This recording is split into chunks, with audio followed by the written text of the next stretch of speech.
All right, everybody, welcome back to the #1 television show in the history of the universe. I'm Brian Lee Durfee, author of The Forgetting Moon and The Blackest Heart and The Lonesome Crown, all three books published by Simon & Schuster's Saga Press. Today I'm going to be reviewing John Jakes' Wear a Fast Gun. Now, this is a rare book. This is one of John Jakes' first ever novels he published. It came out in 1956. You can't really even find these anywhere. Now I got most of John Jakes' books. I got like all of his Kent Family Chronicles books. I've got his entire North and South trilogy and his Brack the Barbarian books. And so we'll pan through the library here and I'll show you my John Jakes collection, which is right there. You can see it on the... hopefully you saw it there. Anyway, so recently I got on eBay and I tried to find a lot of his rare early books. Like, he got really popular in the 1970s with his North and South trilogy and his Kent Family Chronicles. That's where he started, but he was writing books even 20 years prior to that. He was writing a lot of science fiction pulp books, a lot of Western pulp books, and of course his Brack the Barbarian series, which is kind of like Conan-esque. A lot of those are hard to find. I mean, he did not make a lot of money off those. He was a struggling writer for the first 20 years of his career. And then he got big with his more major works that came out in the 1970s and 80s, where he just exploded, became one of the biggest writers of all time. Anyway, Wear a Fast Gun. I thought I'd give it a shot. 1956. Let's take a look at the cover. This is a cool cover. I don't know who the artist is, but it's a wraparound cover. It wraps around. It's got it. I think it's really a good, solid, old-timey Western cover. I really like it a lot. Now, what is this book about? Well, first of all, I'm just going to say, John Jakes' later books, when he got older and was writing these epic historical novels, they are so much better than this. It doesn't even compare. This, however, was decent. I mean, I finished it. I read it. I finished it. It's a simple tale. It's not complex at all.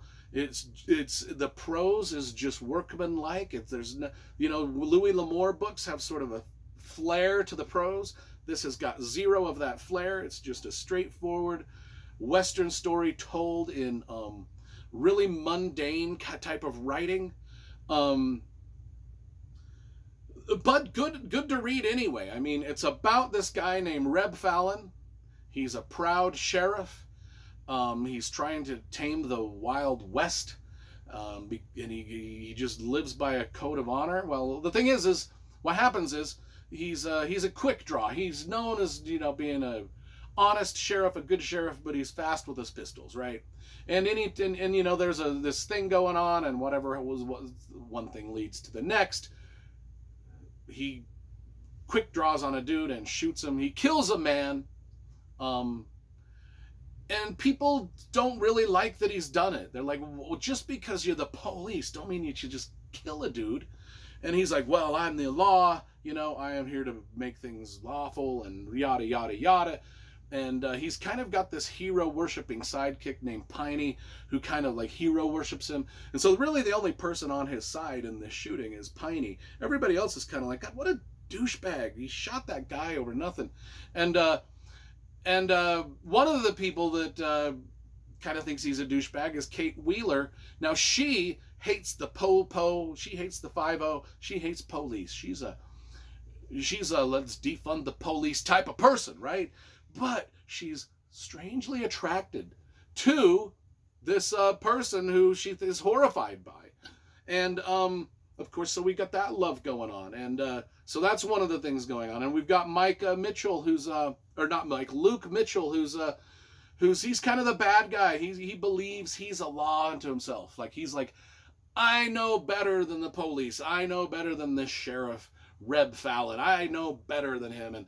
But he's kind of the bad guy of the thing. And then we've got this Tom Nash, who is like a saloon keeper, who is a Harvard-educated saloon keeper. He's another one of the characters that comes in. And then India Coldfield. She's rich. She's hot.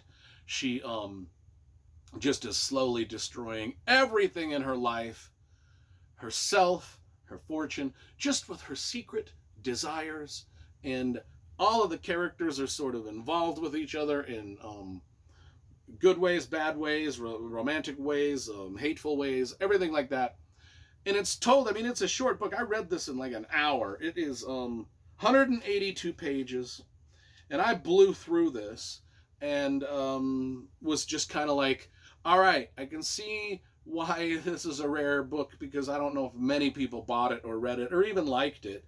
And he certainly was writing at a time where Louis L'Amour was gaining a lot of steam. And I can see why Louis L'Amour probably did way better than him in the Western field, just because this is just simplistic. Whereas Louis L'Amour's got some depth and Zane Grey's got some depth. And this was just, I was just feeling like I was reading something that was just straight out of a, Gunsmoke or something, like, those old, like Bonanza, an episode of Bonanza. God, even an episode of Bonanza is kind of more interesting than this. That being said, I read it and I enjoyed it and I liked it for what it was, an early writing attempt from one of my favorite authors of all time. I'm going to give this a 5 out of 10.